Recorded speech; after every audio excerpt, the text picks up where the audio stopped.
guys, welcome back to my channel. Today's gonna be a little bit awkward. I have a pretty uncomfortable story to tell you guys that happened to me fairly recently. I decided that telling this story probably might be a little boring. I thought, let's go in the kitchen and let's cook something today. I'm going to make some blueberry oatmeal muffins that I make every week now. And I eat these for breakfast every single day. And they're actually pretty healthy for you. So yeah, that's what we're gonna do today. Welcome to an episode of Cooking with Jenna.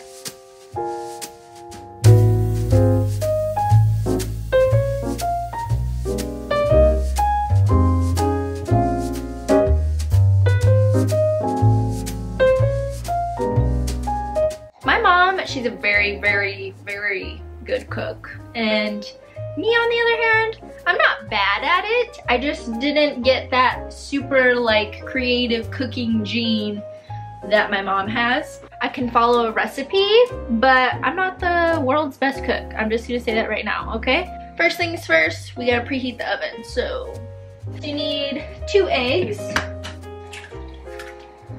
And then you need 2 ripe bananas, which these look disgusting. I had to put them in the fridge like a couple days ago because I needed them to stop browning and they just turned more brown.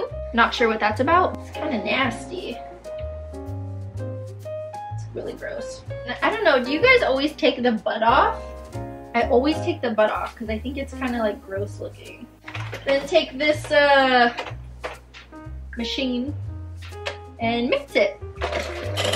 Then I add my oatmeal, just regular good old oats, and we need 2 cups.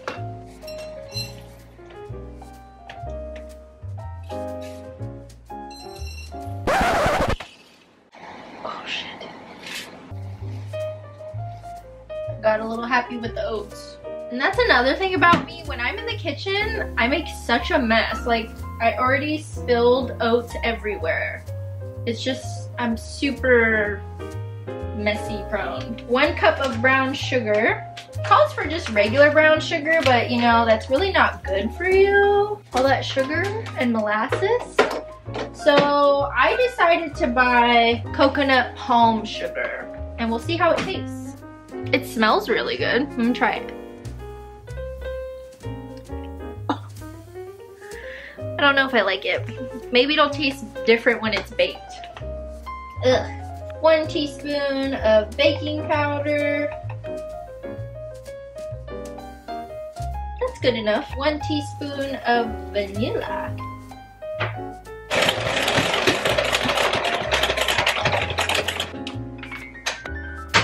Oops. Then the blueberries. Oh wow. Some of my blueberries have stems. Oh well, a little extra fiber never hurt anybody. Then you get your handy dandy muffin tin and line your muffin tin with cuppy things. I'm just gonna use, the oven's done. These don't really like rise because there's no whatever ingredient makes things rise. So I fill them up to the top. And yeah, so that's what I'm gonna do. Just put them in your tin. Oh yeah. There we are. And I always end up with one where there's no blueberries in it and it's the smallest one. So that's the runt of my baker's dozen. Just let him be. And now we'll put them in the oven for 15 minutes. They kind of smell like baby food and look like baby food, just like mushed up bananas, but trust me, they are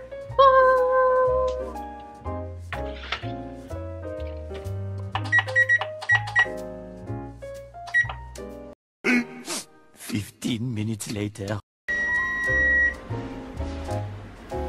Ta-da!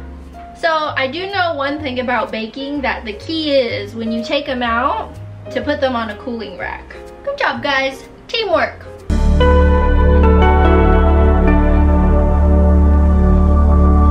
Now it's time for the moment you have all been waiting for. The real reason you guys clicked on this video. It's story time. I'm about to tell you guys one of the most uncomfortable things that has probably ever happened to me. I'm guessing think most of you came across my channel just based off my one video titled Nail Tech Goes to the Worst Reviewed Nail Salon. And that video has over 1 million views, which is insane. Most YouTubers that decided to create that video had no idea what they were actually getting themselves into.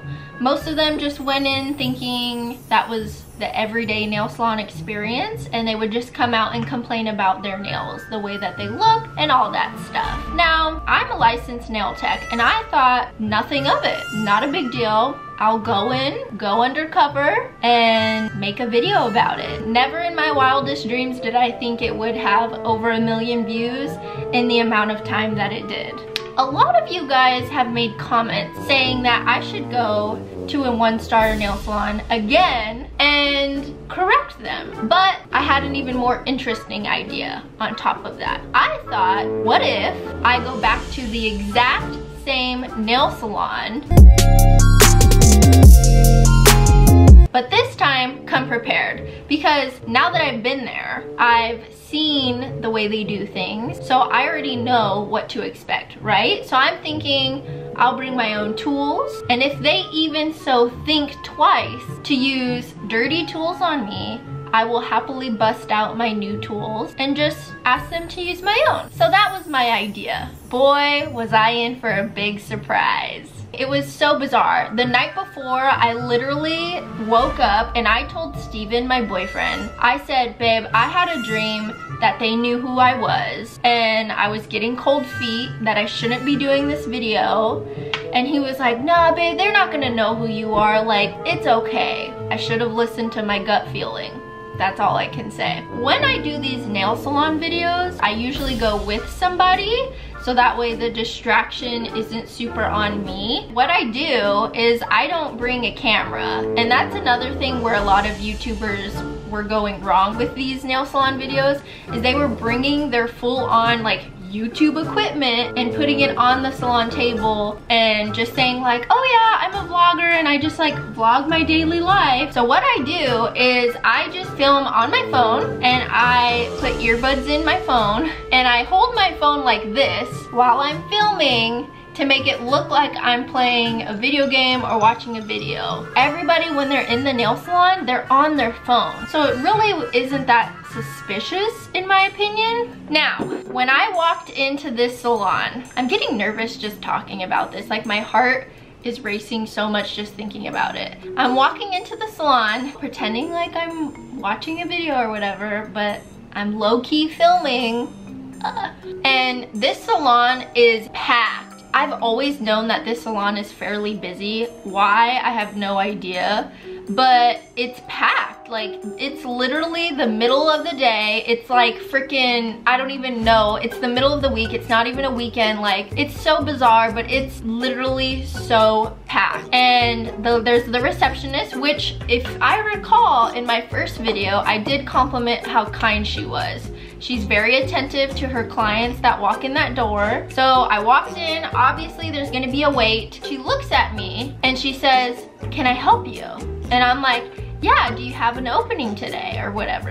And she said, yeah, for what service? And as she's writing down all this stuff, like what service I'm getting on this notepad, I see her looking at me and looking at my phone.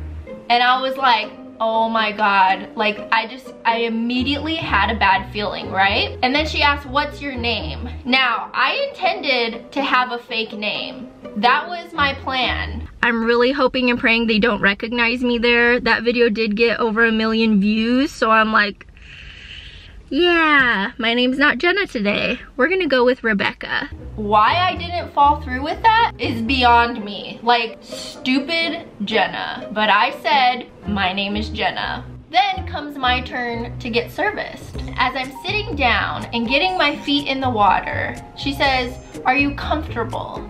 And I says, yeah. And she said, okay. She said, because last time you were here, you gave us a bad review. So if there's anything we can do differently, please let me know. And I was like, yeah, sure. my cover's blown. What do I do? Do I get up and walk out like she knows who I am? But then it gets worse. Now, I don't know if this is just me, but as I was sitting there looking around, everybody was staring at me, and I was like, I'm so uncomfortable at this point. I'm just like, what do I do? How do I escape this? But at that point, I was like, I can't really film because she knows who I am, right? Like, this is gonna be super awkward. So I don't have that much footage from this. The entire time I sat in this pedicure chair, the receptionist was talking to the client that was sitting in the pedicure chair next to me. So I was extra uncomfortable because I was like, this chick has her eyes on me like a hawk. She's gonna make sure that everything is going smooth. I don't know if they changed their ways because state board came in and fined them, meaning they had to pay because they were doing things incorrectly and illegally, or if they saw my video and realized, oh shit, we gotta change our ways. I really don't know what specific reason made them change the way that they do things, but they did change them. So I had fresh tools. There was a grocery bag used as their trash can right next to me where I saw her throw out my buffer, my nail file, and my pumice stones. That to me is telling me they're one-time use. Are they? I really don't know. I didn't really see any scuff marks, but who knows at this point, right? All of their containers were labeled new files, new buffers, new this, which is the correct way. Also, another thing I found that was hilarious was the person being serviced next to me, that nail technician's cart had a sign on it.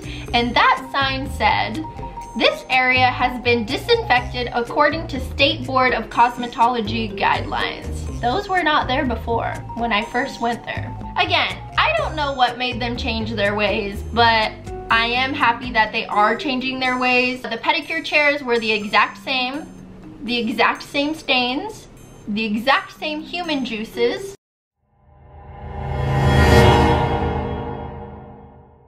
That was the only thing that was relatively the same. I did notice though that my nail tech in particular that was servicing me, she had a container that had multiple sets of implements, meaning there was this container that had like 3 nail nippers, 3 cuticle pushers, like multiple sets of each implement, which those are supposed to be disinfected, right? Like, we all know that now. And she kept pulling them out from that same container, and it didn't have a lid, it was just like a little tray container. And I was really curious if those were actually clean or not. So after my service, I went up to the front desk to pay, which I ended up having to pay the receptionist who recognized me.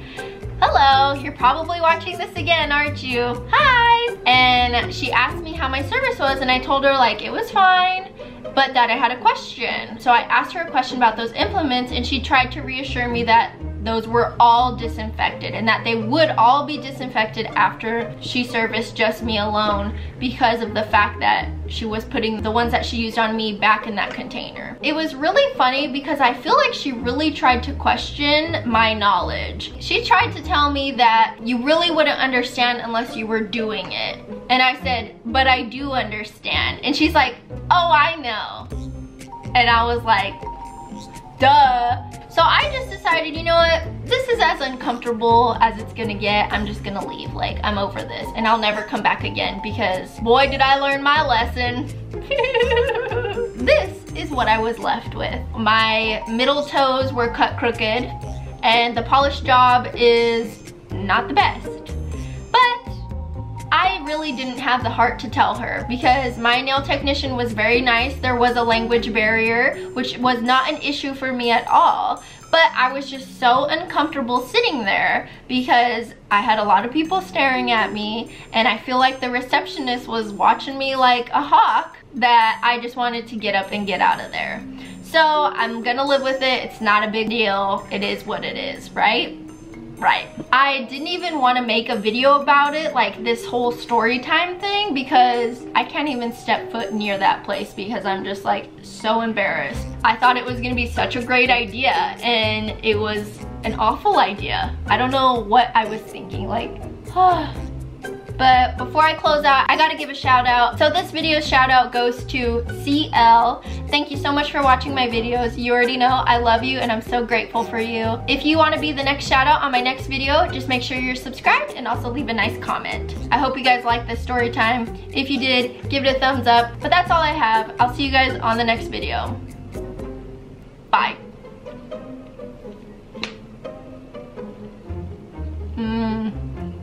Good stuff. Really good stuff.